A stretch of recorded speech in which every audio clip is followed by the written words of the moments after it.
Hello everyone. तो कैसे हैं आप लोग।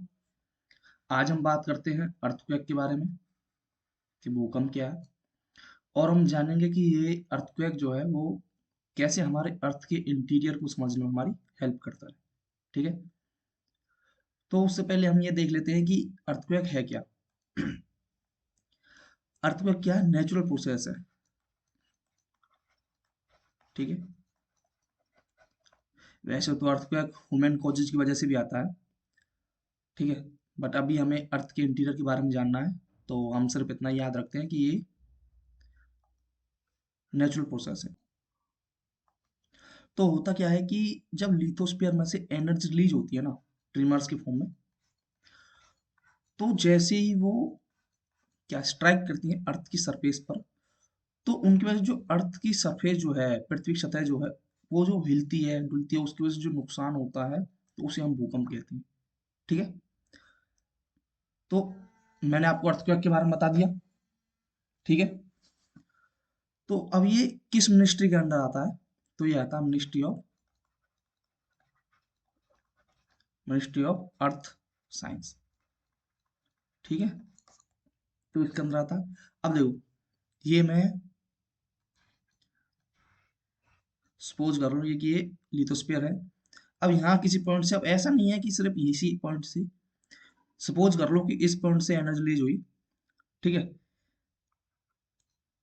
और ये जो है डायरेक्ट जहां पर सीधा 90 डिग्री पर जो अटैक करेगा। ठीक है। तो ये क्या है? तो यहाँ, और ये जो पॉइंट है ना जहां से एनर्जी रिलीज हुई, वो क्या है? वो है इसका क्या? Origin point. ठीक है। ये इसका ओरिजिन पॉइंट है, जिसे हम फोकस बिंदु बोलते हैं या फिर हाइपोसेंटर बोलते हैं। ठीक है। और यहाँ जो 90 डिग्री पर इसने डायरेक्ट अटैक किया, उसे क्या बोलते हैं? इसे बोलते हैं एपिसेंटर। ठीक है। और ये देखो, ये मैंने इसकी, ये सेस्मिक वेव्स है। ठीक है। ये इधर भी, और ये ऑल डायरेक्शन में जाएंगी। ऐसा नहीं है कि सिर्फ ऊपर ही ऊपर जाएंगी, यहाँ भी जाएंगी, ये इधर भी जाएंगी, ये इधर भी जाएगी। ठीक है। तो ये ट्रिमर्स जो है, ये सेस्मिक वेव्स, ये हर डायरेक्शन में जाएंगी। ठीक है। तो एक हो गया इसका ओरिजिन पॉइंट। ठीक है। जिसे हम एपिसेंटर, जिसे हम हाइपोसेंटर बोलते हैं या फोकस बिंदु। ठीक है। और जो ये 90 डिग्री पर सीधा डायरेक्ट अटैक करी, वो एपी सेंटर। ठीक है। भूकंप के बारे में बता दिया वो क्या है, उसके पॉइंट्स बता दिए। ठीक है। अब हम जानते हैं कि ये जो सेस्मिक वेव्स है ना, ये जो निकली है, ये क्या है? ये दो तरह की होती हैं। ठीक है। कौन कौन सी? एक हो गया बॉडी वेव, और दूसरी है सरफेस वेव्स। अगर मैं बॉडी वेव्स की बात करूं तो ये दो तरह की होती हैं। कौन सी? प्राइमरी और सेकेंडरी। और अगर मैं सरफेस वेव्स की बात करूं तो ये भी दो तरह की होती हैं। कौन सी? लव वेव और रेलेंट वेव। ठीक है। ऐसे हम पी वेव भी बोलते हैं, इसे एस वेव बोलते हैं, एल और आर। ठीक है।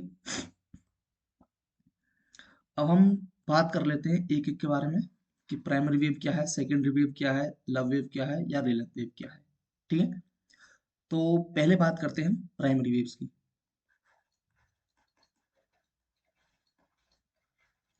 तो प्राइमरी वेव्स के बारे में अगर देखें तो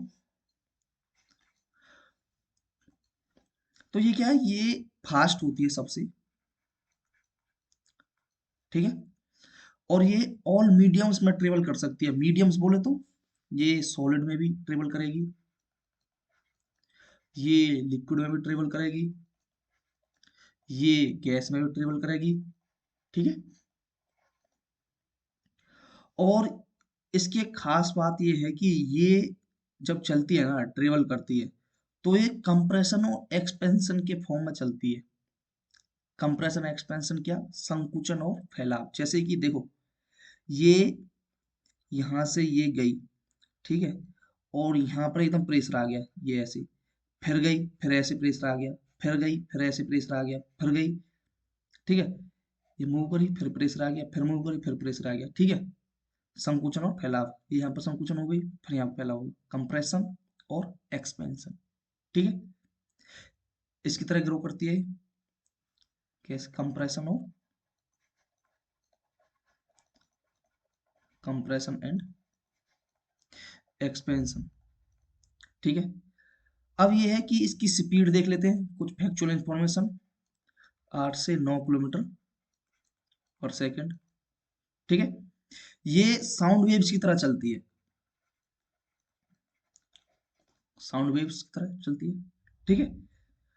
अब ये क्या है कि ये, अब एक चीज होती है कि ये देखो, ये अगर ऐसे तरंग चल रही है ना, ये ऐसे जा रही है, ऐसे जा रही है, तो एक चीज ये होती है कि जो पार्टिकल्स जो हमारे होते हैं ना, उनका मूवमेंट जो होगा वो इस वेव्स के ना पैरेलल होगा ऐसे। अगर वेव इधर जा रही है ना, तो पार्टिकल्स भी इधर ही मूव करेंगे। अगर वेव्स इधर जा रही है, तो पार्टिकल ऐसे मूव करेंगे, इसके पैरेलल बिल्कुल, ठीक है। तो मैं आई थिंक आपको ये समझा चुका हूँ, ठीक है। अब ये देख लेते हैं कि अगर ये पैरेलल है, तो ये वेव कौन सी है, प्राइमरी वेव, ये इसे हम कहते हैं लॉन्गिट्यूडनल वेव, ठीक है, लॉन्गिट्यूडनल वेव। या फिर इसे कई बार बोल देते हैं प्रेशर वेव। प्रेशर वेव क्यों, ये देखो, ये यहाँ पे जैसे ये फैला है ना, यहाँ प्रेशर तो लगा है इसका, ठीक है, फिर रिलीज हो गया, फिर प्रेशर लगा, फिर रिलीज हो गया, फिर प्रेशर लगा, तो इस वजह से इसे प्रेशर वेव भी बोल रहे हैं, ठीक है। तो क्या क्या बताया मैंने आपको, मैंने बताया आपको कि पी वेव्स के बारे में, तो क्या हो गया, तो पी वेव्स के बारे में मैंने आपको क्या क्या बताया। अब बात करते हैं हम एस वेव के बारे में।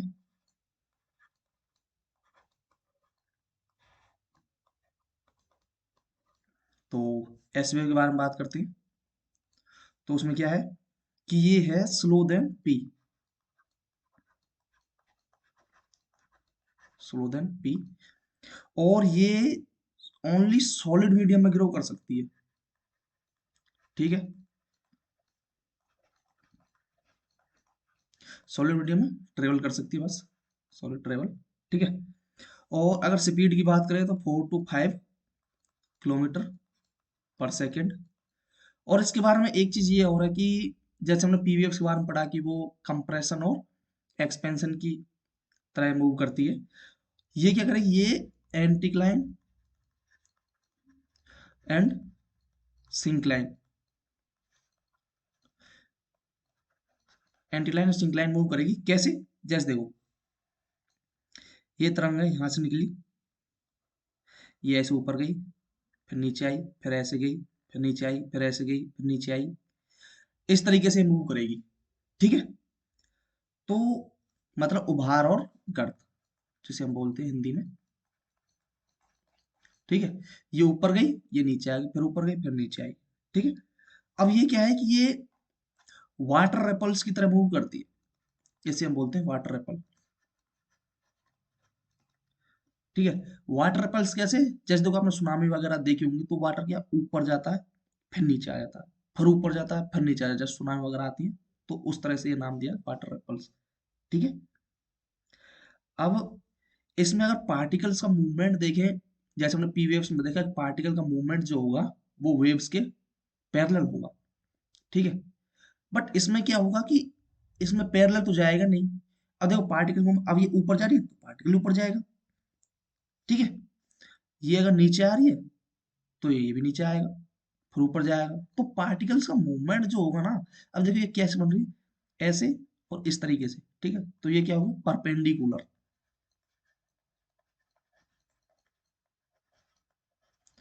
तो पार्टिकल्स का मूवमेंट जो हो परपेंडिकुलर होगा, तो इसलिए इन्हें क्या बोलते हैं, ट्रांसवर्स वेव्स ही बोलते हैं, ट्रांसवर्स वेव्स। ठीक है। अब देखो मैं आपको एक डिफरेंस बता देता हूँ पी वेव और एस वेव में।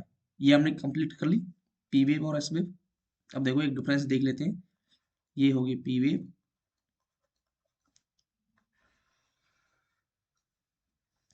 और ये होगी एस वेव। ठीक है। पी वेव्स के बारे में मैंने बताया था आपको, क्या है, फास्ट है। ठीक है। और ये क्या है, slow than P, primary waves से।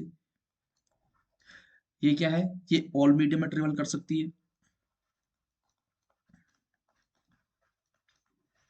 और ये ओनली सॉलिड में। ठीक है। ये क्या है, ये कंप्रेशन एंड एक्सपेंशन की तरह मूव करती है। और ये एंटीक्लाइन और सिंक्लाइन की तरह मूव करती है। इसकी स्पीड 8 से 9 किलोमीटर पर सेकंड और इसकी 4 से 5 किलोमीटर पर सेकंड। ठीक है। ये क्या है, जो पार्टिकल्स का मूवमेंट होगा, पार्टिकल्स का मूवमेंट कैसे होगा, पैरेलल विंड के, ये क्या बोलते हैं, वेव के पैरेलल होगा। ठीक है। और इसमें क्या होगा, वेव के परपेंडिकुलर होगा। ओके। और ये क्या है, ये लॉन्गिट्यूडनल वेव है। और ये कैसे है, ये ट्रांसवर्स है। तो अब देखिए ये मैंने आपको एक डिफरेंस भी बता दिया, पी वेव और एस वेव। ठीक है। आगे मैं आपको एक डायग्राम के थ्रू बताऊंगा कि पी वेव्स क्या है, एस वेव क्या है। ठीक है। आई होप कि आप लोग ये समझ चुके हैं कि पी वेव्स और एस वेव्स के बारे में। अब देखिए एक चीज और देखते हैं कि पी वेव्स और एस वेव्स के बारे में, कि अब हम इन्हें मेजर कैसे करते हैं। ठीक है। कि हमें पता भी तो चलना चाहिए कि ये पी वेव है या एस वेव है। तो कैसे पता चलता है कि ये भूकंप आ रहा, तो सिस्मोग्राफ। ठीक है। तो सिस्मोग्राफ नाम का एक यंत्र होता है जो क्या बनाता है, एक ग्राफ बनाता है वेव्स का। जैसे जैसे वेव्स नहीं होते, जैसे ग्राफ बनता है, ये ऐसे हो गया फिर ऐसे दिखाते हैं, तो उस तरह का जो ग्राफ बनता है। ठीक है। तो वो ग्राफ बनाया जाता है। ठीक है। अब क्या होता है कि इन्हें, अब जो ग्राफ बनाया हमारा सिस्मोग्राफ, ये हो गया, इंस्ट्रूमेंट के थ्रू हमने क्या बना दिया, ये जो सेस्मिक वेव है ना, ग्राफ, ये बन गया। ठीक है। अब ये जो ग्राफ है, अब इसे भी तो मेजर करना है कि भाई इसकी इंटेंसिटी कितनी है, एनर्जी कितनी रिलीज होगी, ये कितना डेंजरस है, कितना डैमेज होगा। अब उसके लिए भी तो कुछ ना कुछ स्कीम होगी। तो उसके लिए जब हम मापते हैं, इसका स्केल करते हैं, मापन करते हैं ग्राफ का, तो उसके लिए हम दो इंस्ट्रूमेंट यूज करते हैं, क्या, रिक्टर स्केल और मर्कल स्केल। ठीक है। रिक्टर और मर्कल स्केल। अब इनके बारे में देखते हैं कि रिक्टर स्केल और मर्कल स्केल कैसे है। तो पहले तो डिफरेंस आपको यही जानना है कि रिक्टर स्केल जो है ना, वो क्या है, वो मैग्नीट्यूड स्केल है। ठीक है। मैग्नीट्यूड मैग्नीट्यूड स्केल है। जबकि जो ये मर्कल स्केल है ना, वो क्या है, वो इंटेंसिटी स्केल है।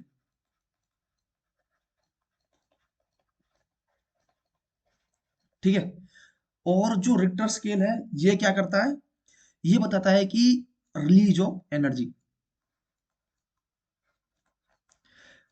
कि जैसे कोई भूकंप आया, तो हमने ग्राफ बना दिया, सिस्मोग्राफ इंस्ट्रूमेंट के थ्रू ग्राफ बना।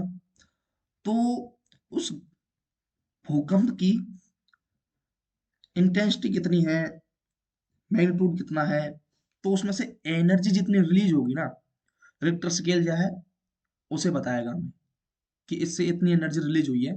ठीक है। और जबकि जो मर्कल स्केल है ना, वो क्या बताएगा, वो बताएगा डैमेज को। ठीक है, कि इस भूकंप से कितना डैमेज हो सकता है। ठीक है। तो और एक चीज और है, इसे क्या बोलते हैं, इसे लॉगरिथमिक, इसे लॉगरिथमिक स्केल भी बोलते हैं, और इसे इसे लीनियर स्केल भी बोलते हैं। ठीक है, ये मैंने आपको बता दिया डिफरेंस के थ्रू ही। और जो रिक्टर स्केल जो होता है ना, उसमें अगर नंबरिंग काउंटिंग करें तो 1 to 10 तक होती है, और जबकि मर्कल स्केल में इसमें कहाँ तक होती है, इसमें 1 to 12। तो ये इसका डिफरेंस हो गया। ठीक है। अब देखो, मैंने रिक्टर स्केल का बता दिया, मर्कल स्केल का बता दिया, रिक्टर स्केल के बारे में बता दिया कि ये मैग्नीट्यूड स्केल है, ये रिलीज ऑफ एनर्जी को बताता है, कितनी एनर्जी रिलीज हुई। मर्कल स्केल हमारे डैमेज को बताएगा कि कितना डैमेज हो गया है, कितना डैमेज हो सकता है इस भूकंप से। ठीक है। काउंटिंग वगैरह बता दी, 1 to 10 तक होती है। अगर इसमें देखा जाए ना 1 to 10 तक, तो 6 से ऊपर जो होगा ना, वो हाई होगा, हाई कैटेगरी में आएगा। ठीक है। ओके। अब देखिए, हमने पी वेव्स पढ़ी क्या है, एस वेव पढ़ी, हमने उनको मापन भी कर लिया, ग्राफ बना लिया, ये भी देख लिया कि किस स्केल से क्या हमें पता चलेगा। ठीक है। अब एक कॉन्सेप्ट लेकर कर आता है हमारा, क्या, एक कॉन्सेप्ट लेकर कर आता है, किस चीज का, शैडो जोन का। ठीक है। अब एक शैडो जोन, अरे शैडो जोन है क्या, शैडो जोन, तो ये जो है शैडो जोन है क्या, ये है, क्या है ये, छाया मंडल। तो मेन चीज है क्या, ये इसमें ये है कि जहां पर हमारे जो भूकंप है ना, वह उसकी जो ट्रिमर्स हैं, तरंगे जो हैं, ठीक है, वो रिकॉर्ड नहीं हो पाती। मतलब ये है कि जहां जहां इसकी जो तरंगे जाएंगी, ठीक है, वहां वहां जो हमारा सिस्मोग्राफ है ना, वो ग्राफ बना लेगा। तो जहां पर भूकंप की तरंगे रिकॉर्ड नहीं हो पाती है ना, ठीक है, ऐसा वो क्षेत्र होता है। अब देखो, अब हम पी वेव्स के बारे में देखते हैं। ये देखो, मैंने ये एक डायग्राम बनाया, ये देखिए, ये हमारी पृथ्वी हो गई। ठीक है। अब देखिए, ये यहां से एनर्जी रिलीज हुई, मान चलो ये वो पॉइंट हो गया। ठीक है। अब यहां से ये देखो, ये गई। ठीक है।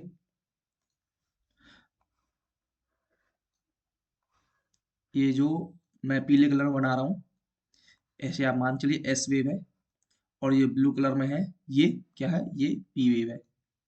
ठीक है।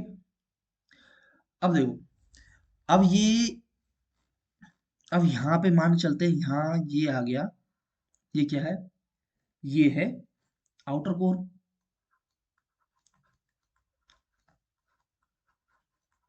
ठीक है, ये हो गया आउटर कोर। अब ये हमने एस वेव का शैडो जोन बना दिया।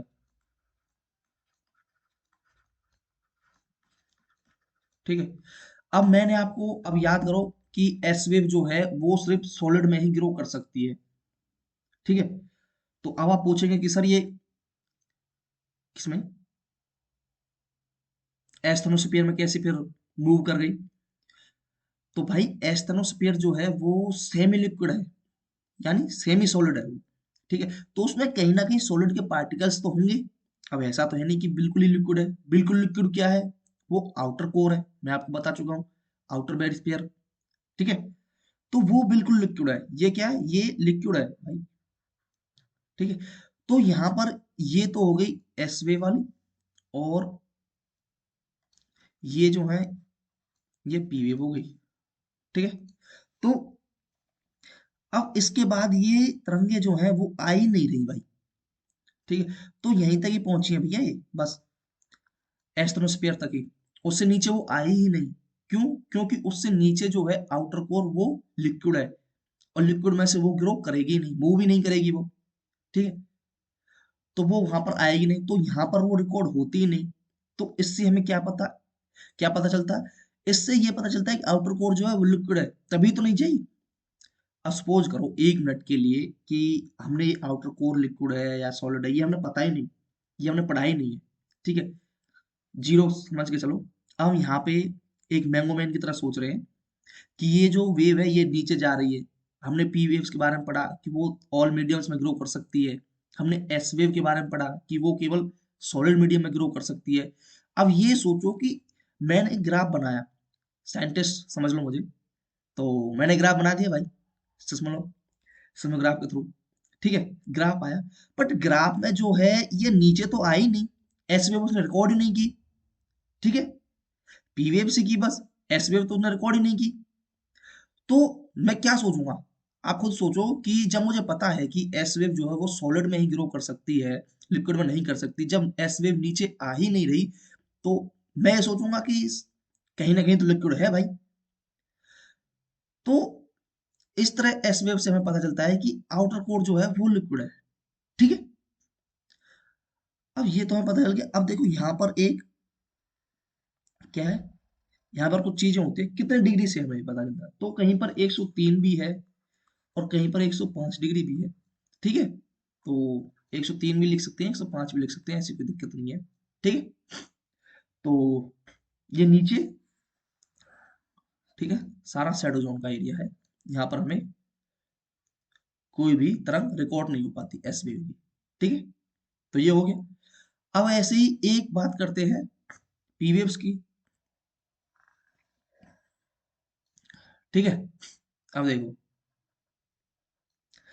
अब ये गई, इस तरह से मूव कर रही है ये। ठीक है, अब वो देखो, ये मैंने बना दिया और एक ये बना दिया। ठीक है, अब ये हो गया आउटर कोर और ये हो गया इनर कोर। ठीक है, तो ये वेव्स जो है यहाँ भी आ रही हैं, यहाँ भी आ रही हैं, ऐसे भी हैं, ऐसे भी हैं। ठीक है, पर बीच का जो एरिया है ना, ये देखो, यहाँ गैप है। यहाँ पर ये पी वेव्स जो है वो रिकॉर्ड नहीं कर पा रही, रिकॉर्ड नहीं हो रही यहाँ पे इस फील्ड में। तो पहले इसका देख लेते हैं कितने से कितने तक है। तो ये 105 से 145 डिग्री तक, 105 से 145 डिग्री तक। अब देखो कि ये क्यों नहीं हो पाई यहाँ पे। ठीक है, अब एक चीज मैं आपको समझाता हूँ कि आपने फिजिक्स में पढ़ा होगा, टोटल इंटरनल रिफ्लेक्शन। ठीक है, कि कोई भी चीज जो है ना वो एक मीडियम से दूसरे मीडियम में जब मूव करती है ना, तो उसकी जो डायरेक्शन है वो थोड़ा अपनी एक्चुअल डायरेक्शन से मूव हो जाती है। जैसे मतलब आपने, जैसे आसमान में तारे जो चमकते हैं, वो हमें दूर से दिखते तो हैं कि इधर चमक रहे हैं, बट एक्चुअल में वो अपने एक्चुअल पैथ से अलग होते हैं। क्योंकि हमारे पास जो लाइट आ रही होती है ना, वो हमारे एटमॉस्फेयर के अलग अलग क्या पार्ट से निकल के आ रही होती है, अलग अलग मीडियम से। ठीक है, तो वो डिफ्लेक्ट होती है, थोड़ी थोड़ी अपना डायरेक्शन चेंज करती है। अब देखो, ये मान चलो यहाँ ऐसे आ रही है, तो ये थोड़ा सा मूव हो गई। फिर ये अब देखो आउटर कोर हमारा क्या है, लिक्विड है, तो लिक्विड में थोड़ी सी मूव हुई। फिर यहाँ से लिक्विड मीडियम से वो गई सॉलिड मीडियम में। इनर कोर क्या है हमारा, इनर कोर सॉलिड है। ठीक है, तो इनर कोर में गई तो वहां पे थोड़ा सा मूव हुई। ठीक है, डिफ्लेक्ट हुई अपनी एक्चुअल पैथ से। अब सॉलिड से फिर वापस क्या, लिक्विड में, यहाँ पर मूव हुई, फिर इधर से निकल के आ रही है। तो ये जो है यहाँ से यहाँ तक का जो गैप जो बना है ना, ये इसमें क्या, ये शैडो जोन जो बना है ना इसका, ये उसके एक्चुअल पैथ से मूव होने की वजह से। ठीक है, वो अपने एक्चुअल पैथ से डिफ्लेक्ट हो गई है। ठीक है, तो इस वजह से ये बना। तो इससे पी वेव है, तो पी वेव से हमें क्या पता चलता है?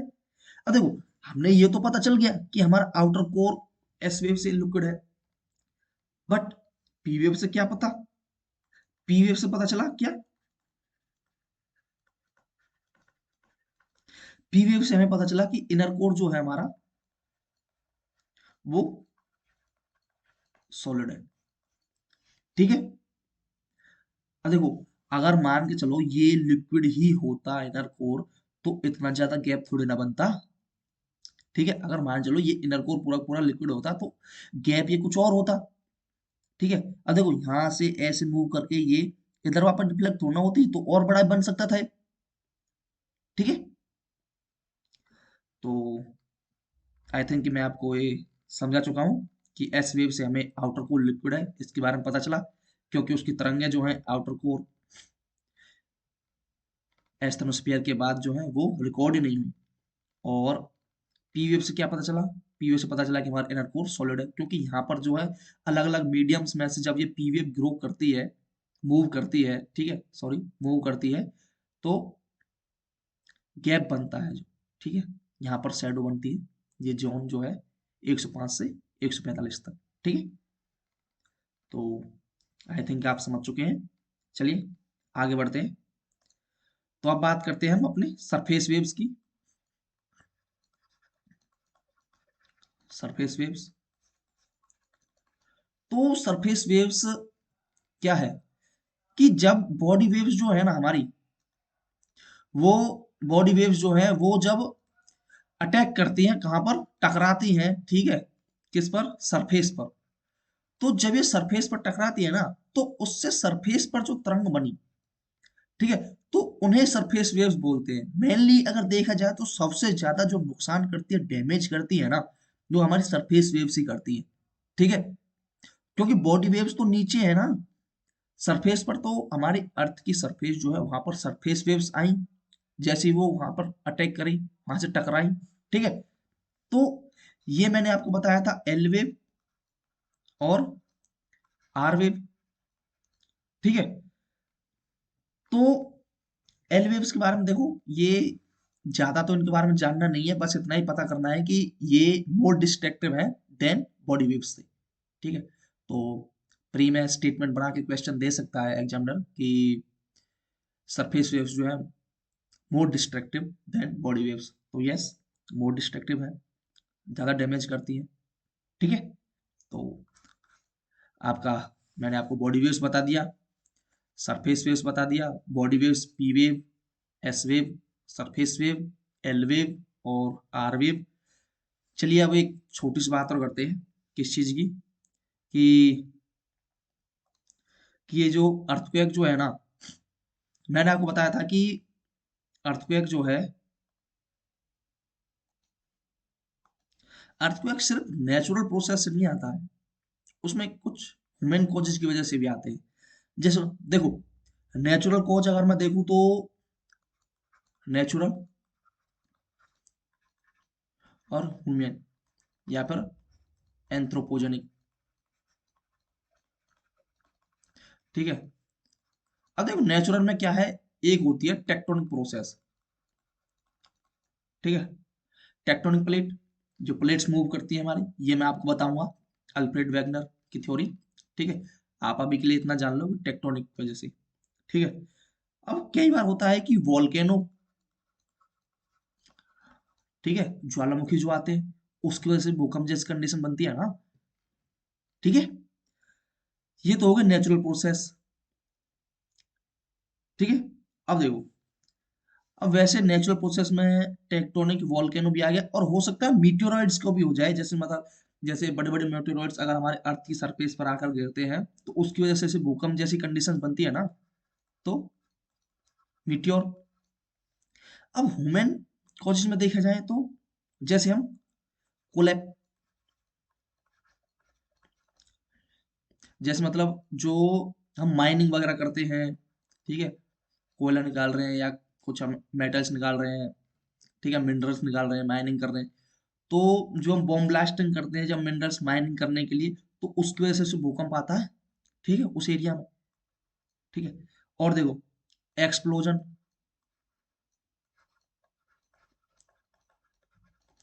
ठीक है, एक्सप्लोजन जब हम क्या करते हैं, परमाणु विस्फोट, जैसे हम न्यूक्लियर टेस्ट, जैसे हम बॉम्ब वगैरह बनाते हैं या फिर कोई मिसाइल्स वगैरह की टेस्टिंग करते हैं, तो वो हो गया, ठीक है। अब देखो, अब एक और क्या है, अब एक हो गया रिजर्वोयर,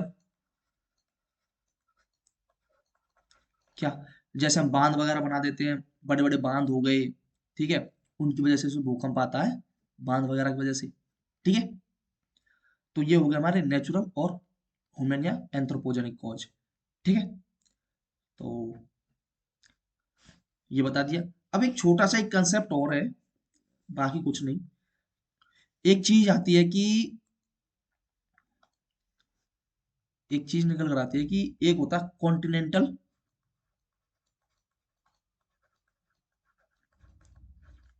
एक्सेस हाइपोथेसिस। ऐसे तो पूछेगा नहीं, पर फिर भी मैं बता देता हूँ आपको कि देखो, जैसे क्या है, कॉन्टिनेंट्स वगैरह होते हैं, जैसे देखो ये नॉर्थ यूएसए हो गया, ठीक है, ये साउथ यूएसए हो गया, ठीक है, ये देखो, ये इधर रसिया हो गया खूब बड़ा, ठीक है, इधर ये यूरोपियन यूनियन हो गया, ठीक है। तो देखो, एक चीज होती है टाइम जोन्स वगैरह जो होते हैं, मतलब किसी भी देश के अंदर कोई भी, जैसे मतलब वेदर कंडीशंस अलग अलग होंगी, ठीक है, दिन रात कॉन्सेप्ट अलग अलग होंगे, ठीक है। तो एक होता है वर्टिकल और एक होता है हॉरिजॉन्टल। तो वर्टिकल में तो लंबाई में ये ऐसे, और हॉरिजॉन्टल हॉरिजॉन्टल होगा ऐसे। तो हॉरिजॉन्टली जितना बड़ा होगा ना कोई भी कॉन्टिनेंट, तो वहां पर उतने ज्यादा चेंजिंग वेरिएबल्स हमें दिखाई देंगे, टाइम के कॉन्सेप्ट में, वेदर के कॉन्सेप्ट में, ठीक है, एटमॉस्फेयर के कॉन्सेप्ट में, ठीक है, विंड के कॉन्सेप्ट में, ठीक है। तो ये होता है कॉन्टिनेंटल एक्सिस हाइपोथेसिस। वर्टिकल में तो नहीं दिखाई देगा, पर हॉरिजॉन्टल में बहुत ज्यादा दिखाई देंगे। जैसे देखो, टाइम जोन्स की आप बात कर लो, रसिया में ज्यादा है टाइम जोन्स, और सबसे ज्यादा फ्रांस में है, क्योंकि फ्रांस की कॉलोनीज वगैरह भी कई जगह फैली हुई हैं, जो उनके आइलैंड वगैरह बना रखे हैं, ठीक है, उस वजह से फ्रांस में ज्यादा है टाइम जोन्स वगैरह, ठीक है। तो ये हो गया कॉन्टिनेंटल एक्सिस हाइपोथेसिस, ठीक है।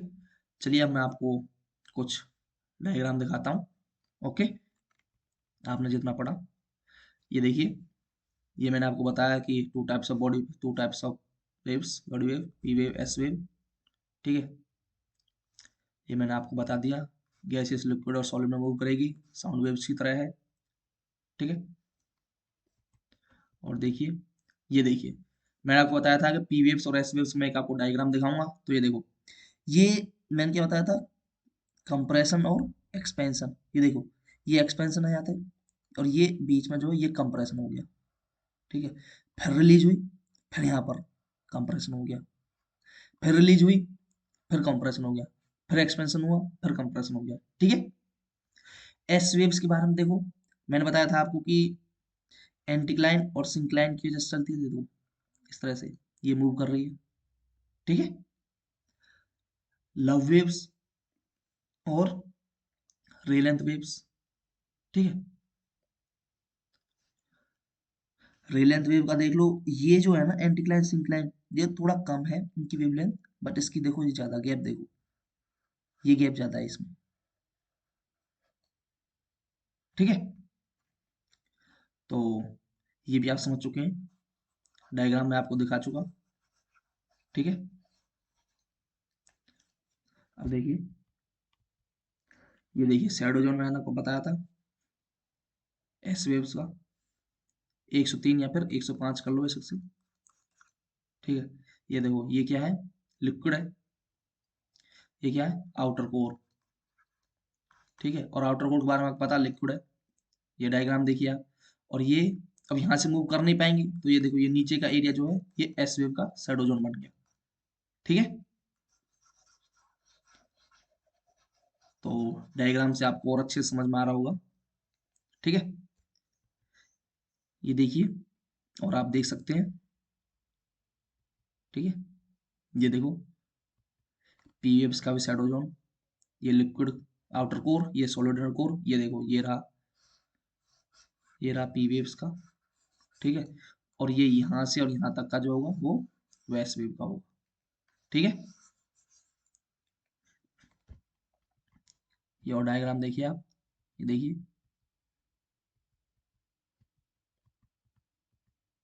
ठीक है। तो आई होप कि आप लोग समझ चुके होंगे सब कुछ। तो यहाँ पर हमारे अर्थक्वेक का टॉपिक खत्म, और अर्थ इंटीरियर, ये हमारा टॉपिक खत्म होता है, ठीक है। तो कल हम बात करेंगे किस चीज़ की, कल हम कॉन्टिनेंटल ड्रिफ्ट थ्योरी के बारे में पढ़ेंगे, ठीक है, जो कि अल्फ्रेड वेगनर ने दी थी। कैसे कैसे जो हमारी प्लेट्स हैं सरफेस पर, वो कैसे कैसे मूव हुई, क्या क्या चेंजेस आए, ठीक है। तो उसके बारे में हम बात करेंगे, महाद्वीपीय विस्थापन थ्योरी। तो आज के लिए इतना ही। Thank you. Bye bye.